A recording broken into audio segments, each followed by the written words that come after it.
গণহত্যার আনুষ্ঠানিক বিচার শুরু। চানখারপুলের শিক্ষার্থী সহ ৬ জনকে হত্যা মামলার অভিযোগ আমলে নিল ট্রাইব্যুনাল। শেখ হাসিনাকে হাজির করতে পত্রিকায় বিজ্ঞপ্তি দেওয়ার নির্দেশ। গণঅভ্যুত্থান চলাকালে চানখারপুলে সংগঠিত মানবতাবিরোধী অপরাধের অভিযোগে তদন্ত প্রতিবেদন এবং বিভিন্ন ডকুমেন্ট পর্যালোচনা করে বিজ্ঞ চিফ প্রসিকিউটর আজকে ট্রাইব্যুনালে ফরমাল চার্জ দাখিল করেছেন।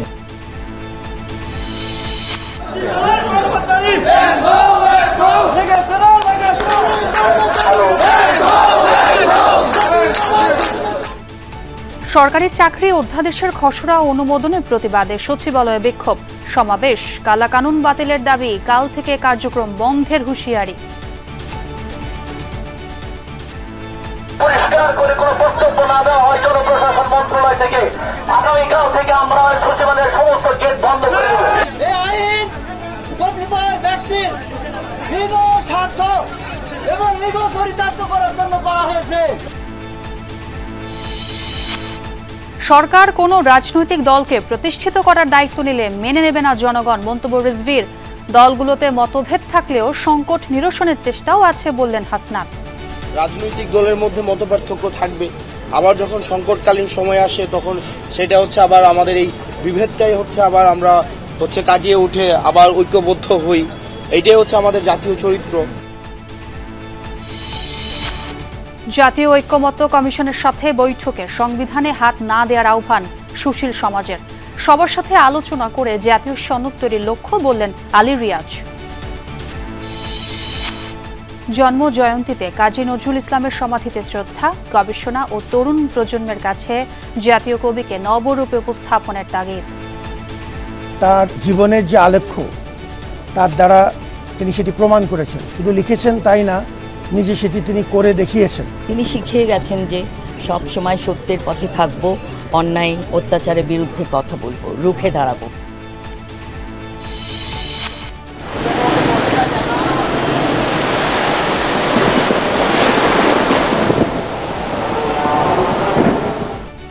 প্রচণ্ড ধূলি ও বজ্রবৃষ্টিতে পাকিস্তানের ১৩ জনের প্রাণহানি। দিল্লি, কেরালা সহ ভারতের বিভিন্ন স্থানে ভারী বৃষ্টি ও ঢলে জলাবদ্ধতা।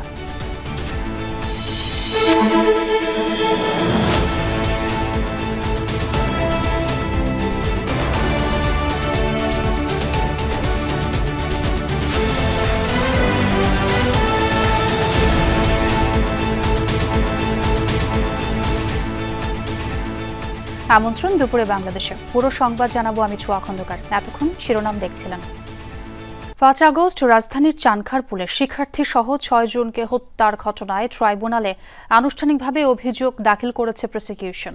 অভিযোগ আমলে নিয়ে ৮ আসামিকে আগামী ৩ জুন ট্রাইব্যুনালে হাজির করার নির্দেশ দেওয়া হয়েছে। এর মাধ্যমে জুলাই গণহত্যার ঘটনায় প্রথম কোনো মামলার বিচার কাজ শুরু হলো বলে জানিয়েছেন প্রসিকিউটর গাজী এম.এইচ. তামিম। এর আগে চানখারপুলের শিক্ষার্থী আনাস সহ ৬ জনকে হত্যার ঘটনায় গ্রেফতার ৪ আসামিকে সকালে ট্রাইব্যুনালে হাজির করা হয়। গত ২১ এপ্রিল চানখারপুলের ঘটনায় ৮ জনকে আসামি করে চিফ প্রসিকিউটরের কাছে তদন্ত প্রতিবেদন দাখিল করে তদন্ত সংস্থা। আসামিরা হলেন ডিএমপির সাবেক কমিশনার হাবিবুর রহমান, সাবেক যুগ্ম কমিশনার সুদীপ কুমার চক্রবর্তী, রমনা জোনের সাবেক এডিসি শাহ আলম, মোহাম্মদ ইমরুল, সাবেক এসি রমজান, শাহবাগ থানার সাবেক পরিদর্শক আরশাদ হোসেন, কনস্টেবল সুজন, ইমাদ হোসেন এবং নাসিরুল ইসলাম। এদিকে আশুলিয়ায় ৬ মরদেহ পোড়ানোর ঘটনায় গত ১১ সেপ্টেম্বর আন্তর্জাতিক অপরাধ ট্রাইব্যুনালে ২টি অভিযোগ দায়ের হয়। ২টি অভিযোগই অভিন্ন হওয়ায় একটি মামলা হয়েছে। গত ২৪ ডিসেম্বর সাবেক এমপি সাইফুল ইসলাম সহ কয়েকজনের বিরুদ্ধে গ্রেপ্তারি পরোয়ানা জারি করা হয়। প্রসিকিউটর গাজী এম.এইচ. তামিম জানান, ২২৭ জনকে হত্যার লাইসেন্স পেয়ে গেছি বক্তব্যের জন্য শেখ হাসিনা সহ ২ জনকে আদালতে হাজির হওয়ার নির্দেশ দিয়েছেন ট্রাইব্যুনাল। পত্রিকায় বিজ্ঞপ্তি দিয়ে ১ সপ্তাহের মধ্যে শেখ হাসিনাকে হাজির হওয়ার নির্দেশ দিয়েছেন ট্রাইব্যুনাল। ট্রাইব্যুনালের তদন্ত সংস্থায় পক্ষ থেকে চিফ প্রসিকিউটর বরাবর যে তদন্ত প্রতিবেদন দাখিল করা হয়েছিল সেই তদন্ত প্রতিবেদন এবং বিভিন্ন ডকুমেন্ট পর্যালোচনা করে বিজ্ঞ চিফ প্রসিকিউটর আজকে ট্রাইব্যুনালে ফরমাল চার্জ দাখিল করেছেন। এটি আজকে ট্রাইব্যুনালে প্রাথমিকভাবে শুনানি হবে, তারপরে ট্রাইব্যুনাল নির্ধারণ করবেন পরবর্তী পদক্ষেপ। দর্শক, জুলাই গণহত্যার বিষয়ে ব্রিফ করছেন চিফ প্রসিকিউটর তাজুল ইসলাম। আমরা সরাসরি যেতে চাচ্ছি সেখানে। আমি চিফ প্রসিকিউটর হিসেবে আমার টিমের প্রতি এবং তদন্ত সংস্থা সকলের প্রতি আমি ধন্যবাদ জানাচ্ছি তাদের এই পরিশ্রম এবং তাদের এই ত্যাগের জন্য। আমরা যে মামলাটিতে আজকে ফরমাল চার্জ দাখিল করে যেটার ভিত্তিতে আদালত অপরাধ বিচারার্থে আমলে গ্রহণ করেছেন সেটি হচ্ছে জুলাই 5ই আগস্টে রাজধানীর চানখার পুল এলাকায় 6 জন তরুণকে যারা মার্চ টু ঢাকা কর্মসূচির অংশ হিসাবে ঢাকা শহরে প্রবেশ করে তারা এই মামলা এই জুলাই বিপ্লবকে সফল করার জন্য এসেছিলেন, তাদেরকে খুব কাছ থেকে চাইনিজ রাইফেলের গুলির মাধ্যমে পুলিশ হত্যা করেছে। আজকে যাদের বিরুদ্ধে বিচারের আনুষ্ঠানিক যাত্রা শুরু হয়েছে তারা হচ্ছেন ঢাকা মহানগরীর ডিএমপির যে সাবেক পুলিশ কমিশনার হাবিবুর রহমান সহ পুলিশের বিভিন্ন পর্যায়ের কর্মকর্তা 8 জনের বিরুদ্ধে এই বিচার প্রক্রিয়া শুরু হয়েছে। কারণ হলো এই ঘটনার সাথে যারা যারা সম্পৃক্ত তাদেরকে আমরা এখানে আসামি করেছি। এই ঘটনায় অনেক পুলিশ হয়তো জড়িত ছিল, সবাইকে কিন্তু আমরা আসামি শ্রেণীভুক্ত করি নাই।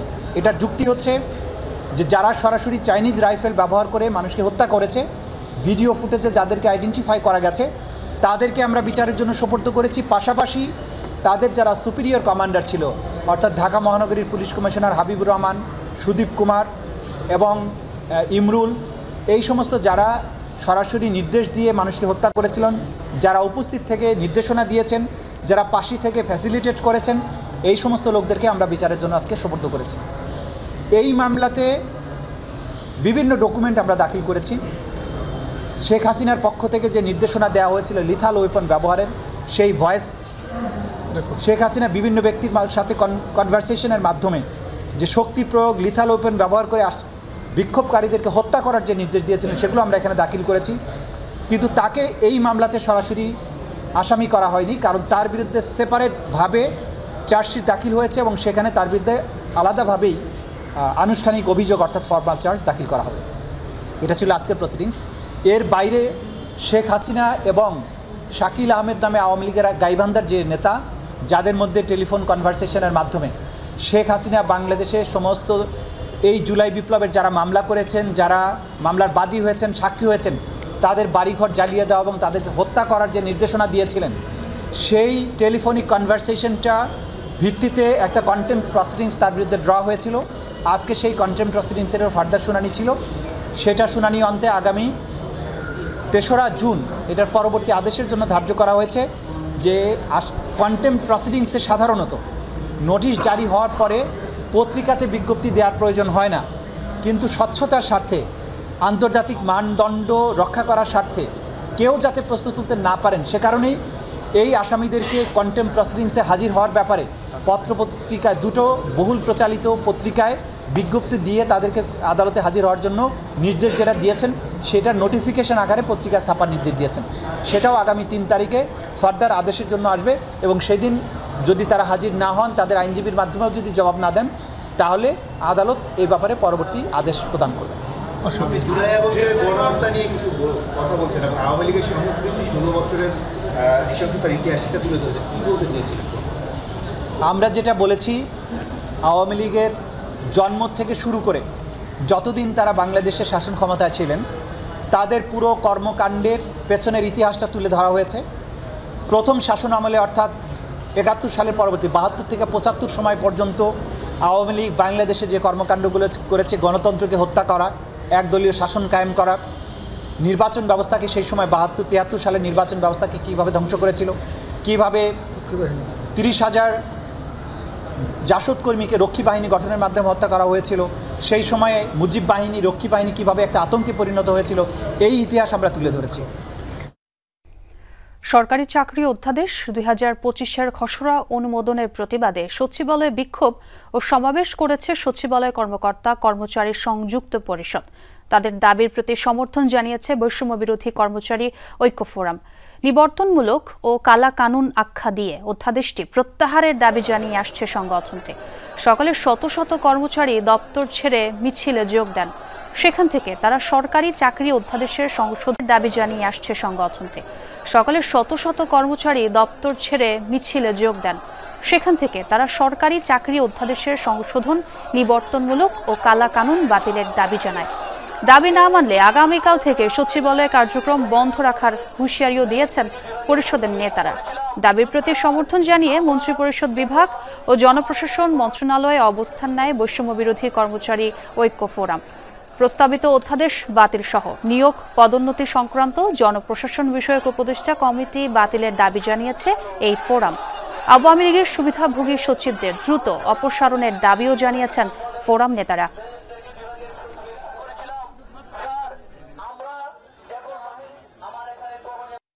আজকের দিনের মধ্যে প্রজ্ঞাপন জারির বিষয়ে আমাদেরকে পরিষ্কার করে কোনো বক্তব্য না দেওয়া হয় জনপ্রশাসন মন্ত্রণালয় থেকে, আগামীকাল থেকে আমরা সচিবালয়ের সমস্ত গেট বন্ধ করে দেব।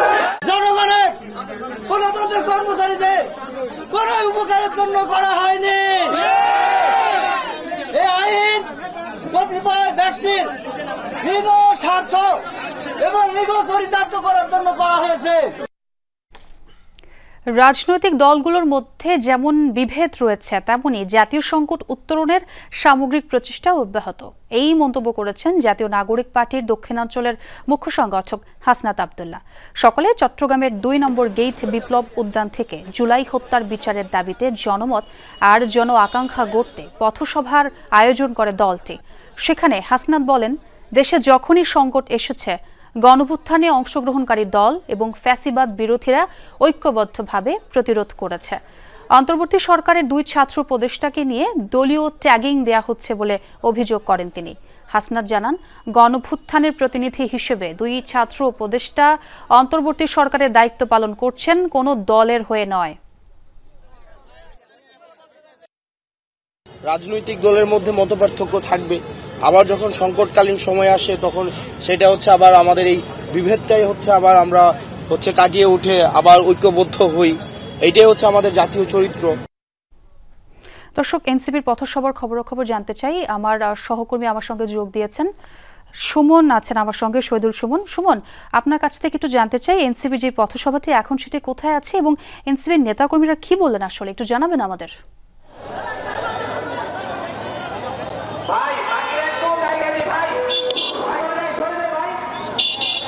আমরা এই মুহূর্তে রয়েছি বাঁশখালী উপজেলাতে। এখানে আসলে কিছুক্ষণ আগেই এনসিপির যে পথসভা সেটি শেষ হয়েছে। এখন দেখছেন যে হাসনাত আব্দুল্লাহর যে গাড়ি বহর এবং তার সাথে যারা এনসিপির কেন্দ্রীয় নেতারা রয়েছেন তাদের যে গাড়ি বহর সেটি কিন্তু বাঁশখালী উপজেলা পরিষদ থেকে আসলে বেরিয়ে যাচ্ছেন এবং তাদের যে পরবর্তী গন্তব্য সেটি হচ্ছে সাতকানিয়া লোহাগাড়া। এবং সকাল থেকে আমরা দেখছি হাসনাত আব্দুল্লাহর নেতৃত্বে এনসিপির যারা কেন্দ্রীয় নেতারা রয়েছেন তারা কিন্তু সকালে ২ নম্বর গেট বিপ্লব উদ্যান থেকে তাদের যে সভা শুরু হয়েছিল পথসভা, সেখান থেকে আমরা পরবর্তীতে আনোয়ারা উপজেলায় মজ্জারটেক এলাকায় তাদের যে পথসভা সেটি প্রথমটি অনুষ্ঠিত হয়েছে। পরবর্তীতে আমরা দেখেছি আনোয়ারা চৌমুনি চাতুরিতে দ্বিতীয় যে সমাবেশ সেটি তারা শেষ করেছেন। এই মুহূর্তে আসলে বাঁশখালীতে তারা রয়েছেন এবং এনসিপির নেতৃত্বদের পাশাপাশি কিন্তু এখানে সাধারণ মানুষ, আপামর জনতা তারাও কিন্তু বাঁশখালী উপজেলা পরিষদের যে মাঠ সেই মাঠে তারা এসে উপস্থিত। কিছুক্ষণ আগে হাসনাত আব্দুল্লাহ আসলে কথা বলেছিলেন, তিনি সকল রাজনৈতিক দলকে আসলে ঐক্যবদ্ধ থাকার কথা বলছেন। সেই সাথে তাদের যেই আলোচনা সমালোচনা কিংবা তাদের যে বিবাদ সেটি যাতে গঠনমূলক সমালোচনার মাধ্যমেই থাকে এবং মধ্য দিয়ে থাকে সেই কথাটি আসলে সকল রাজনৈতিক দলের উদ্দেশ্যে তিনি বলছেন। সেই সাথে ভবিষ্যতে যাতে ফ্যাসিবাদের কোনো আসলে জায়গা না হয় সেই জন্য আসলে সকলকে ঐক্যবদ্ধ থাকার কথা বলছেন। এছাড়া চট্টগ্রামের উন্নয়নের কথা আসলে বলেছেন। সেই সাথে এনসিপির যারা নেতৃবৃন্দ রয়েছেন তাদেরকে আসলে সাধারণ মানুষের কাতারে এসে সাধারণ মানুষের জন্য কাজ করার কথা বলছেন। আমরা সব মিলিয়ে আসলে দেখছি হাসনাত আব্দুল্লাহ কিন্তু সাধারণ মানুষকে এনসিপির যেই তাদের যে কর্মকাণ্ড কিংবা তাদের যে চাওয়া সেটি যেমন সাধারণ মানুষের কাছে উপস্থাপন করছেন, সেই সাথে সাধারণ মানুষের আসলে কি চাওয়া, বিচার, আওয়ামী লীগের বিচার সংস্কার এবং সব মিলিয়ে নির্বাচন, এই সব বিষয়ে সাধারণ মানুষের কি ভাবনা সেটি আসলে হাসনাত আব্দুল্লাহ জানতে চেয়েছেন। এবং তিনি আসলে বলছেন যে দ্রুত যাতে সংস্কার এবং বিচার শেষ করে কিন্তু বর্তমান অন্তর্বর্তী সরকারকে একটি নির্বাচনী রোডম্যাপ ঘোষণারও আসলে এখান থেকে আসলে এনসিপির যারা নেতা রয়েছেন হাসনাত আব্দুল্লাহ তিনি আসলে আহ্বান জানিয়েছেন। জি, ধন্যবাদ সুমন আমাদের সঙ্গে যোগ দেবার জন্য। প্রধান উপদেষ্টা ও অন্তর্বর্তী সরকারের কঠোর সমালোচনা করেছেন বিএনপি নেতা গয়েশ্বরচন্দ্র রায়। বলেন, ডক্টর ইউনূস যত সুবিধা নেয়ার দরকার নেবেন, সেজন্য তিনি দেহত্যাগ করলেও পদত্যাগ করবেন না। দুপুরে জাতীয় প্রেস ক্লাবে 12 দলীয় জোটের আলোচনা সভায় এমন মন্তব্য করেন তিনি। বলেন, ক্ষমতায় থাকতে মৌলবাদীদের একসাথে করেছেন প্রধান উপদেষ্টা ডক্টর মোহাম্মদ ইউনূস। এই মৌলবাদীরাই সারা বিশ্বে নানা অশান্তি তৈরি করেছে। সরকার দুর্নীতিবাজদের না ধরে তাদের সাথে আতাত করছে বলে অভিযোগ করেন তিনি। ডক্টর ইউনূসের সফলতা কামনা করে গয়েশ্বরচন্দ্র বলেন, তিনি সফল হলে জুলাই আগস্ট আন্দোলনের সফলতা আসবে। আমরা চাই ডক্টর ইউনূসের সফল হোক। ডক্টর ইউনূসের সফল মানেই তো আমাদের জুলাই আর আগস্টের আন্দোলনের একটা সফলতা। দর্শক, এই মুহূর্তে সচিবালয়ে কথা বলছেন স্বরাষ্ট্র উপদেষ্টা জাহাঙ্গীর আলম চৌধুরী। আমরা সরাসরি যাচ্ছি সেখানে। প্রস্তুতি নিয়ে রাখছে, সেই জন্য আমরা প্রশাসক মহোদয়কে ধন্যবাদ দিই। তবে অ্যাডভান্স দিয়ে দিলাম, আর যদি করার পরে আরেকবার 2বার দিব। আর একটা হলো ট্রাফিক, এটা শুধু ঢাকার ট্রাফিক না, বরঞ্চ ইসের সময় ঢাকার ট্রাফিকের অবস্থাটা একটু ভালো হয়, বাট এই যারা ওই বিভিন্ন গন্তব্যস্থলে দূরে যায় ওই ট্রাফিকটা একটু ঝামেলাবে হয়। আর এবার যেহেতু আরো বেশি হওয়ার, যেহেতু একদিকটা হলো যাবে, আরেক দিকটা আবার গরুর আসবে। অন্যান্য সময় বাসটা নামায় দিয়ে দৌড়ে তাড়াতাড়ি চান, এইবার কিন্তু হবে না। এই জন্য যেন ট্রাফিকটা ভালো থাকে, এই জন্য ইনস্ট্রাকশন দেওয়া হয়েছে। আরেকটা তো ছুটিতে যেসব লোকজন চলে যায়, সেরকম কিন্তু একটা ঢাকা শহরের একটা নিরাপত্তারও একটা কিন্তু দেখা দেয়, যে অনেকে বাড়িটা করে তালা দিয়ে চলে গেল। এই জন্য তো আমাদের বাহিনীগুলি তো সজাগ থাকবেই, প্লাস আমরা প্রশাসক মহোদয়কে অনুরোধ করছি জনগণকে যেন সচেতন করে দেওয়া, তারাও গেলে যেন প্রপার ভাবে রেখে যায়। তারপরে আবার তারা যেমন ইলেকট্রিসিটি এইগুলি যেন ঠিকঠাক মতো বন্ধ করে যায়, তা না হলে অনেক সময় আছে ইলেকট্রিসিটি ঝামেলা হইতে পারে, আগুন ঠাগুনের, এইগুলির দিকে একটু খেয়াল রাখার জন্য আমাদের আলোচনা মেইন বিষয়গুলি এটাই ছিল। এখন আমি প্রশাসক মহোদয়ের অনুরোধ, রাজনৈতিক দলগুলোর সাথে প্রথম ধাপের আলোচনায় অনেক বিষয়েই ঐক্যমত্য হয়েছে। যেসব বিষয়ে ঐক্যমত্য সৃষ্টি করা যাবে না তা জনসমক্ষে প্রকাশ করা হবে বলে জানিয়েছেন জাতীয় ঐক্যমত্য কমিশনের সহসভাপতি অধ্যাপক আলী রিয়াজ। সকালে রাজধানীর কৃষিবিদ ইনস্টিটিউশনে জাতীয় ঐক্যমত্য কমিশনের সাথে সুশীল সমাজের আলোচনায় সূচনা বক্তব্যে এসব কথা বলেন তিনি। আলী রিয়াজ বলেন, শুধু রাজনৈতিক দল নয়, নাগরিক সমাজের অংশগ্রহণ ব্যতীত সংস্কার কার্যক্রম এগিয়ে নেওয়ার সুযোগ নেই। সুশীল সমাজের প্রতিনিধিরা প্রাথমিক বক্তব্যে সংবিধানে হাত না দেওয়ার আহ্বান জানান।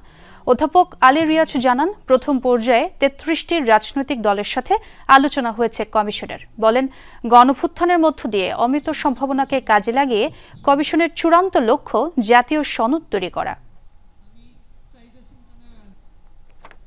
এই পরিবর্তনের চ্যালেঞ্জগুলি অত্যন্ত কঠিন, কঠোর।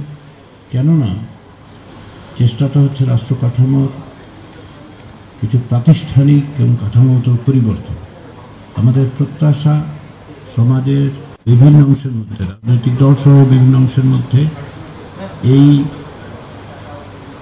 যে ঐতিহাসিক মুহূর্ত, এই যে ঐতিহাসিক সুযোগ, সেই সুযোগকে আমরা গ্রহণ করতে পারব। অন্তর্বর্তী সরকার যদি কোনো রাজনৈতিক দলকে প্রতিষ্ঠিত করার দায়িত্ব নেয় তাহলে সেটা দুঃখজনক। কোনোভাবেই জনগণ তা মেনে নেবে না বলে মন্তব্য করেছেন বিএনপির সিনিয়র যুগ্ম মহাসচিব রুহুল কবির রিজভী। কাজী নজরুল ইসলামের 126তম জন্ম জয়ন্তীতে ঢাকা বিশ্ববিদ্যালয়ে জাতীয় কবির সমাধিতে শ্রদ্ধা নিবেদন শেষে কথা বলেন তিনি। সংবাদ কর্মীদের উদ্দেশ্যে বলেন, অন্তর্বর্তী সরকারের বৈশিষ্ট্য হবে নিরপেক্ষ, অথচ তারা বিতর্কিত ভূমিকার মধ্য দিয়ে যাচ্ছে। উপদেষ্টারা যদি দায়িত্ব বাদ দিয়ে অন্য কোনো গভীর এজেন্ডা বাস্তবায়নের চেষ্টা করে তাহলে জনগণ তা মেনে নেবে না বলেও হুঁশিয়ারি দেন রিজভী। নির্দিষ্ট সময় নির্বাচন অনুষ্ঠানের কথা বলা অপরাধ নয়, এমনটা উল্লেখ করেন তিনি। বলেন, জুলাই অভ্যুত্থানের আন্দোলনে কাজী নজরুল জাতিকে বারবারই অনুপ্রেরণা জুগিয়েছেন। এই 15 বছরের দুঃখ বেদনা সমস্ত কিছু ধারণ করে যখন স্বৈরাচারের পতন হলো, ফ্যাসিস্ট যখন পালিয়ে গেল, তখন ডক্টর ইউনূসকে তো আমরা সবাই সমর্থন জানিয়েছি। কিন্তু এই সরকারের ভেতর থেকে যদি পার্টিজন দলমন্যতার আমরা যদি আভাস খুঁজে পাই, বৈশিষ্ট্য খুঁজে পাই, তো সেখান হলো ফ্যাসিস্ট যখন পালিয়ে গেল, তখন ডক্টর ইউনূসকে তো আমরা সবাই সমর্থন জানিয়েছি। কিন্তু এই সরকারের ভেতর থেকে যদি পার্টিজন দলমন্যতার আমরা যদি আভাস খুঁজে পাই, বৈশিষ্ট্য খুঁজে পাই, তো সেখানে তো আমাদের প্রতিবাদ করতেই হবে। জাতীয় কবি কাজী নজরুল ইসলামের জন্মজয়ন্তী উপলক্ষে দিনব্যাপী সারা দেশে থাকছে নানা আনুষ্ঠানিকতা। ১২৬তম জন্মবার্ষিকী উদযাপনে সকাল থেকেই ছিল রাজধানীতে আয়োজন। এবারের প্রতিপাদ্য ২৪-এর গণ অভ্যুত্থান, কাজী নজরুলের উত্তরাধিকার। ঢাকা বিশ্ববিদ্যালয়ের কেন্দ্রীয় মসজিদের পাশেই জাতীয় কবি অন্তিম শয্যায় শায়িত। কবির জন্মজয়ন্তী উপলক্ষে নানা কর্মসূচি হাতে নিয়েছে বিশ্ববিদ্যালয় কর্তৃপক্ষ। সকালে অপরাজেয় বাংলার পাদদেশে সমবেত হন শিক্ষক, শিক্ষার্থী ও কর্মকর্তা কর্মচারীরা। সেখান থেকে সকাল 6:30টায় উপাচার্যের নেতৃত্বে কবির সমাধিতে যায় একটি শোভাযাত্রা। সেখানে পুষ্পস্তবক অর্পণ এবং ফাতেহা পাঠ করা হয়। উপাচার্যের সভাপতিত্বে কবির সমাধি প্রাঙ্গণে অনুষ্ঠিত হয় স্মরণ সভা। তিনি ভিসি বলেন, জুলাই অভ্যুত্থানের পর জাতীয় কবির মতাদর্শ ধারণের এটাই উপযুক্ত সময়। তিনি শিখিয়ে গেছেন যে সব সময় সত্যের পথে থাকব, অন্যায় অত্যাচারের বিরুদ্ধে কথা বলবো, রুখে দাঁড়াবো। এই কাজগুলোই যদি আমরা সকলের মাঝে ছড়িয়ে দিতে পারি, আমরা তাকে ধারণ করতে পারি, তবেই কিন্তু আমাদের সার্থকতা লাভ করবে। ছাত্র জনতার গণ অভ্যুত্থান পরবর্তীতে যে নতুন সম্ভাবনা তৈরি হয়েছে, তাতে অন্যায়ের বিরুদ্ধে প্রতিবাদ জারি রাখা এবং সর্বাবস্থায় সাম্য এবং শান্তি বজিয়ে রাখবার জন্য নিজেদের ইস্পাত কঠিন ঐক্য ধরে রাখা।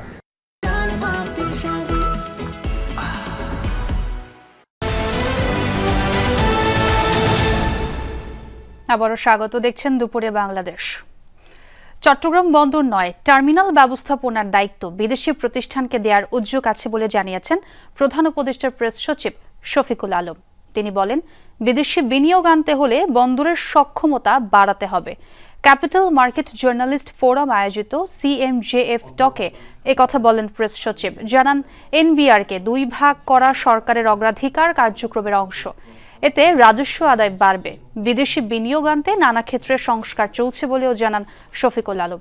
বলেন, ডলারের বিনিময় মূল্য বাজার ভিত্তিক করা হলেও টাকার অবমূল্যায়ন হয়নি। পুঁজিবাজারেও স্বচ্ছতা বজায় রাখার চেষ্টা চলছে। এ সময় প্রেস সচিব জানান, আগামী 30 জুনের মধ্যেই হবে নির্বাচন।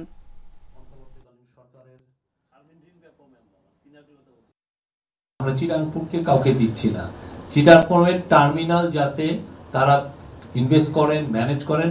সোফার আমরা তাদের কাছ থেকে অ্যাসুরেন্স পেয়েছি যে তারা $3 বিলিয়ন মতো ইনভেস্ট করবে।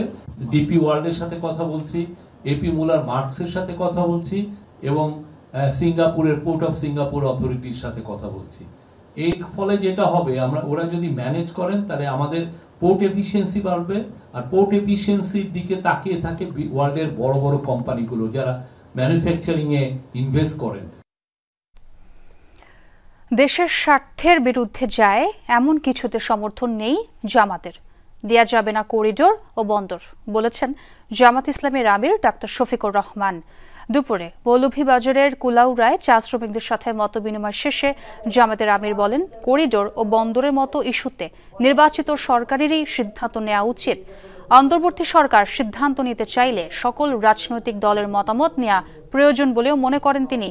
এছাড়া অন্তর্বর্তী সরকারের মেয়াদ বাড়ানোর বিষয়েও সমর্থন নেই জামাতের। ডাক্তার শফিক বলেন, প্রধান উপদেষ্টার দেয়া সময়সীমা ডিসেম্বর থেকে 26 জুনের মধ্যেই একটি স্বচ্ছ ও নিরপেক্ষ নির্বাচন চায় জামাত ইসলামী। মানবিক করিডোর নো, আমরা নো বলে এসেছি। বন্দর আমরা নো বলে এসেছি। দেশের স্বার্থের বিরুদ্ধে আমরা কোনো কিছুতে হা বলেছি। দেশের স্বার্থ যেখানেই বিকৃত হবে সেখানেই নো। এই দুইটাও নো। আমরা বলেছি যে এই দুইটা নিয়ে আগানো ভালো। এটা এসে নির্বাচিত সরকারের যদি এই ধরনের কোনো ইস্যু থাকে, পার্লামেন্ট এটা ডিসাইড করবে। জুলাই অভ্যুত্থানের মাধ্যমে দেশের স্বাধীনতার চেতনা ও গণতান্ত্রিক অগ্রযাত্রা সমুন্নত হয়েছে, এমন মন্তব্য করেছেন নৌ উপদেষ্টা ডক্টর এম সাখাওয়াত হোসেন। সকালে পটুয়াখালীর কলাপাড়ায় নৌবাহিনীর 463 নবীন নাবিকদের শিক্ষা সমাপনী কুচকাওয়াজ পরিদর্শন করেন তিনি। স্মরণ করেন জুলাই অভ্যুত্থানের শহীদ ও আহতদের। দেশের সার্বভৌমত্ব রক্ষায় নৌবাহিনীর নবীন সদস্যদের দৃঢ় সংকল্পবদ্ধ হওয়ার আহ্বান জানান উপদেষ্টা। আশা করেন সুবিশাল সমুদ্র সীমার রক্ষার পাশাপাশি শক্তিশালী দেশ করতে অগ্রণী ভূমিকা রাখবেন তারা। পরে 3 জনকে পুরস্কৃত করা হয়। আপনারা দেশ পত্রিকার সেবায় নিয়োজিত আছেন, থাকবেন। মনে রাখবেন আপনাদের উপরে নির্ভর করছে আমাদের সমুদ্রের নিরাপত্তা। যখন আমরা আমাদের ইজেড 200 নটিক্যাল মাইলের বাইরে যে নীল সমুদ্র আছে সেটাকে অত্যন্ত কঠিনভাবে গার্ড দিতে পারবো। রাজধানীর বনানীতে রেডি মিক্সিং মেশিনের গাড়ির চাপায় পিষ্ট হয়ে 2 মোটরসাইকেল আরোহী নিহত হয়েছে। সকাল 9:30টার দিকে বনানী এলিভেটেড এক্সপ্রেসওয়ে র্যাম্পের সাইডে এ দুর্ঘটনা ঘটে। প্রত্যক্ষদর্শীরা জানান বাস চাপায় মোটরসাইকেলে থাকা 2 জন ঘটনাস্থলেই মারা যান। আর সেখানে থাকা সার্জন জানান এবিসি কোম্পানির রেডিমিক্স গাড়ির চাপায় তারা মারা গেছেন। গাড়িটিকে আটক করা গেলেও চালক পলাতক। ফায়ার সার্ভিস ও বনানী থানা পুলিশ মরদেহ দুটি উদ্ধার করে ময়নাতদন্তের জন্য হাসপাতালে পাঠিয়েছে। নিহত 2 জনের একজন হলেন আসিফ মাহমুদ সম্পদ। তিনি পেশায় মেরিন ইঞ্জিনিয়ার। গ্রামের বাড়ি মাগুরা জেলা। বাবার অপারেশনের জন্য এসেছিলেন রাজধানীতে। অপরজন হলেন আশফাকুর রহমান আসিফ, বাড়ি কুষ্টিয়া। তিনি ঢাকায় রাইড শেয়ার করতেন, পাশাপাশি চাকরির পরীক্ষার কোচিং করতেন।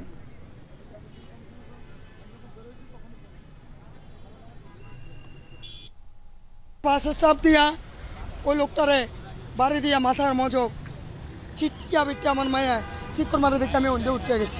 আয়া দেখি 2 জন স্পটে বাইক থেকে ডান সাইডে পা রাখছে যে পড়ে গেছে। পিছন থেকে একজন একটা মিক্সার মেশিন এসে গার মধ্যে উঠাই দিয়েছে এবং স্পটেই 2 জনকে মৃত বলে আমরা পাইছি। মানি লন্ডারিং মামলায় যুব মহিলা লীগের বহিষ্কৃত নেত্রী শামিমা নূর পাপিয়াকে 4 বছরের কারাদণ্ড দিয়েছেন আদালত। এছাড়া তাকে 5 লাখ টাকা জরিমানা করা হয়েছে। রোববার ঢাকার বিশেষ জজ আদালত এ রায় ঘোষণা করেন। তবে এ মামলার অন্য 4 আসামিকে খালাস দেওয়া হয়েছে। 2020 সালের ফেব্রুয়ারিতে ঢাকার শাহজালাল আন্তর্জাতিক বিমানবন্দর থেকে আটক হন শামিমা নূর পাপিয়া ও তার স্বামী মফিজুর রহমান। মামলার তদন্তে উঠে আসে রাজনীতি ও প্রভাব খাটিয়ে গড়ে তোলা হয়েছিল একটি অপরাধ চক্র। ঢাকার একাধিক হোটেলে চলত অবৈধ কর্মকাণ্ড, যেখানে ছিল অস্ত্র, মাদক এবং বিপুল অর্থ লেনদেন। ফের মৌলভীবাজারের বড়লেখা ও সিলেটের বিয়ানীবাজার সীমান্ত দিয়ে 153 জনকে পুশিন করেছে বিএসএফ। বিজিবি 52 ব্যাটালিয়নের অধিনায়ক লেফটেন্যান্ট কর্নেল মেহেদি হাসান জানান, শনিবার গভীর রাত থেকে সকাল পর্যন্ত চলে পুশিন কার্যক্রম। ঘন জঙ্গল ও বিলের মধ্য দিয়ে তাদের ঠেলে দেওয়া হয় বাংলাদেশের দিকে। তবে সতর্ক অবস্থানে থাকায় তাদের সবাইকে আটক করে বিজিবি সদস্যরা। বিজিবি জানায়, আটককৃতদের মধ্যে বড়লেখার শাহবাজপুর সীমান্ত দিয়ে 79 জন, পাল্লাথল সীমান্ত দিয়ে 42 জন আর বিয়ানীবাজারের 9 গ্রাম সীমান্ত দিয়ে 32 জনকে পুশিন করা হয়। তাদের পরিচয় যাচাই বাছাইয়ের কাজ চলছে।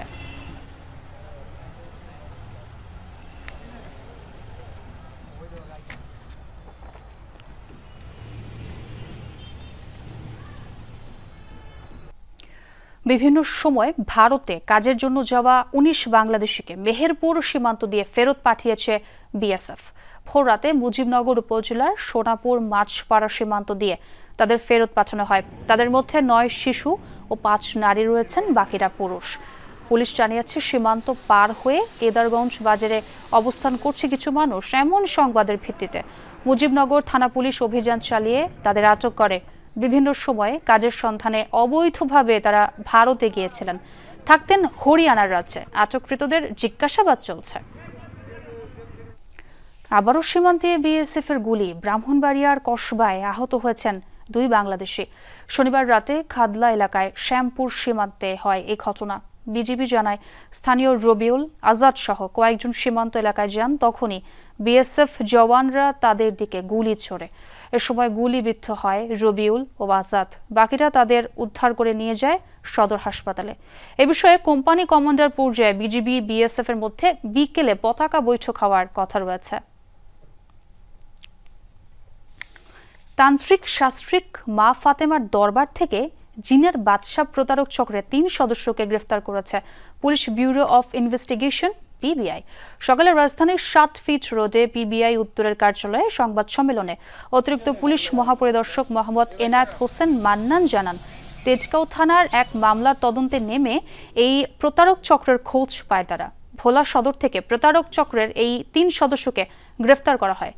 প্রেমে বশীকরণ, স্বামীর সাথে অমিল, গুপ্তধন পাইয়ে দেয়া সহ বিভিন্ন অসাধ্য সাধনের কথা বলে কোটি কোটি টাকা হাতিয়ে নিয়েছে এই চক্র। বিভিন্ন সময় নারী কণ্ঠে কথা বললেও এই চক্রের সকলেই পুরুষ সদস্য। প্রতারণার কৌশল হিসেবে চটকদারি বিজ্ঞাপন বিভিন্ন টেলিভিশনে প্রচার করে প্রতারণা করে আসছিল চক্রটি। এই জিনের বাচ্চা অথবা জৌনপুরী, মা ফাতেমা এই ধরনের বিভিন্ন নামে প্রলুব্ধ হয়ে তাদের লোভনীয় বিভিন্ন অ্যাডে প্রলুব্ধ হয়ে আপনারা কাউকে টাকা পয়সা দিবেন না, না বুঝে কারো প্রধানের চক্করে বা ফাঁদে পড়বেন না। বিগত সময়ে দেশের সবচেয়ে দুর্নীতিগ্রস্ত প্রতিষ্ঠান হিসেবেই চিহ্নিত ভূমি অফিস। কেননা জরিপের মধ্যে প্রকৃত মালিকের নাম নেই, অন্যজনের নাম লিখে রেখেছে, যাতে সাধারণ মানুষ হচ্ছেন ভোগান্তির শিকার। ভূমি মেলা 2025-এর উদ্বোধনী আয়োজনে এ মন্তব্য করেছেন ভূমি উপদেষ্টা আলী ইমাম মজুমদার। বলেন, সমস্যাগুলো চিহ্নিত করে ডিজিটালাইজেশনের মাধ্যমে দ্রুত সমাধানের পথ খুঁজতে হবে। উপদেষ্টা বলেন, সার্ভার সমস্যার কারণে 3 থেকে 4 কোটি টাকার বেশি ভূমি কর আদায় করা সম্ভব হয় না। তাই প্রযুক্তিগত জটিলতা কাটিয়ে এই প্রক্রিয়া আরও সহজ করতে প্রয়োজনীয় পদক্ষেপ গ্রহণের কথা জানান উপদেষ্টা। এক ভিডিও বার্তায় এই মেলার উদ্বোধন ঘোষণা করেন প্রধান উপদেষ্টা ডক্টর মোহাম্মদ ইউনুস। পরে মেলার বিভিন্ন স্টল পরিদর্শন করেন উপদেষ্টা আলী ইমাম মজুমদার। কিভাবে মানুষ ভোগান্তি শিকার হচ্ছেন এটা সম্পর্কে সারা দেশে কিন্তু ব্যাপারটা তাই। এই মন্ত্রণালয়ের লোকদেরকে, যারা বিশেষ করে উপরের লোকদের তো দেখতে পায় না, মাঠ পর্যায়ে যারা আছে তাদেরকে ভালো চোখে দেখে না, তাদের সম্পর্কে খুব বিরূপ মন্তব্য করে। সবচেয়ে দুর্নীতিগ্রস্ত বলে চিহ্নিত করা হতো, এর মধ্যে এইটা একটা। এটা বলতে আমি কোনো রকম লজ্জা বোধ করছি না, যেহেতু আজকে আমি এখানে আছি। টাঙ্গাইলের বনাঞ্চলে বসবাসকারীদের বিরুদ্ধে দায়ের করা 129টি মামলা প্রত্যাহারের ঘোষণা দিয়েছেন বন ও পরিবেশ উপদেষ্টা সৈয়দা রিজওয়ানা হাসান। দুপুরে টাঙ্গাইল বন বিভাগের আওতাধীন মধুপুরের তেলকি এলাকায় শাল চারা রোপণ করেন তিনি। এ সময় তিনি বলেন, শাল বনে আবার শাল গাছ ফেরত আনা হবে, তাই আসন্ন বর্ষায় বেশি বেশি শাল গাছ রোপণ করার আহ্বান জানান তিনি। এছাড়া বনে যে জায়গা বেদখল আছে সেগুলো চিহ্নিত করতে সীমানা পিলার দেয়া হচ্ছে বলেও জানান উপদেষ্টা। এছাড়া মধুপুর বনাঞ্চলের রাজাবাড়ি এলাকায় সীমানা দিয়ে চিহ্নিতকরণের কাজ পরিদর্শন ও সীমানা পিলার স্থাপনের মাধ্যমে স্থানীয় জনগোষ্ঠীর অংশগ্রহণের মাধ্যমে মধুপুর শালবন পুনঃপ্রতিষ্ঠা প্রকল্পের কার্যক্রম উদ্বোধন করা হয়। এখানে প্রথাগত বন্যবাসীদের সাথে বন বিভাগের অনেক কটা মামলা মোকদ্দমা আছে। আমরা আজকে 129টা মামলা প্রত্যাহার করার ঘোষণা দিয়ে কর্মসূচিটা শুরু করব। তারপরে ক্রমান্বয়ে যেখানে আমি দেখব যে বন বিভাগে শুধু এই মামলাগুলোর পিছনে অনেক সময় এবং টাকা ব্যয় হয়, সেটা এবং কোনো ফল আসে না, সেই মামলাগুলো আমরা প্রত্যাহার করে নেব। ইরানের চলচ্চিত্র নির্মাতা জাফর পানাহির প্রত্যাবর্তন যেন কোনো সিনেমারই গল্প। টানা 15 বছর নিজ দেশে ছবি বানানোর উপর নিষেধাজ্ঞা ছিল তার। এরপরও তৈরি করে গেছেন গোপনে, পাচার করেছেন বিদেশি উৎসবে, জেলও খেটেছেন একাধিকবার। নিষেধাজ্ঞা প্রত্যাহারের পর প্রথমবারের মতো কান চলচ্চিত্র উৎসবে অংশ নিয়েই করলেন বাজিমাত। জিতে নিলেন সর্বোচ্চ পুরস্কার পাম ডিওর। ট্রফি হাতে দেশের মানুষের মুক্তি আর ঐক্যের প্রত্যাশা জানান পানাহি। ৭৮তম কান চলচ্চিত্র উৎসবের মঞ্চে সেরা সিনেমার নাম ঘোষণা। পাম ডিওর জিতল ইরানের ছবি ইট ওয়াজ জাস্ট অ্যান অ্যাক্সিডেন্ট। আবেগ আপ্লুত নির্মাতা জাফর পানাহি। পুরস্কারের মঞ্চে ইরানের মানুষের ব্যক্তি স্বাধীনতা আর মুক্তির পক্ষে কথা বলেন তিনি। মতবিরোধ দূর করে এক হওয়ার আহ্বান জানান। ৬৪ বছর বয়সী জাফর পানাহি এমন একজন নির্মাতা যিনি চলচ্চিত্র দিয়েই বছরের পর বছর লড়াই করে গেছেন কট্টরপন্থী সরকারের বিরুদ্ধে, আর তার জন্য চড়া মাশুলও গুনতে হয়েছে। সিস্টেমের বিরুদ্ধে প্রোপাগান্ডা ছড়ানোর অভিযোগে ২০১০ সাল থেকে চলচ্চিত্র নির্মাণ নিষিদ্ধ ছিল তার জন্য। বিদেশ ভ্রমণেও ছিল নিষেধাজ্ঞা। এরপরও অবশ্য ছাড়েননি ক্যামেরা, গোপনে চালিয়ে গেছেন সিনেমা তৈরির কাজ। সরকারের নজর এড়িয়ে বিভিন্ন আন্তর্জাতিক উৎসবেও পাঠিয়েছেন সেসব।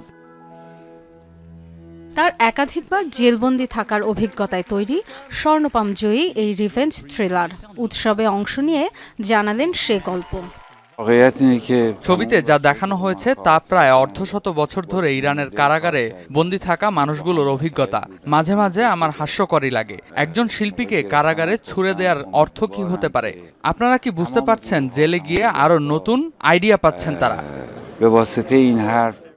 ইরান সরকারের রোশানলে থাকায় গ্রেফতারের শঙ্কা থাকলেও আবারও দেশে ফিরতে চান সাহসী নির্মাতা জাফর।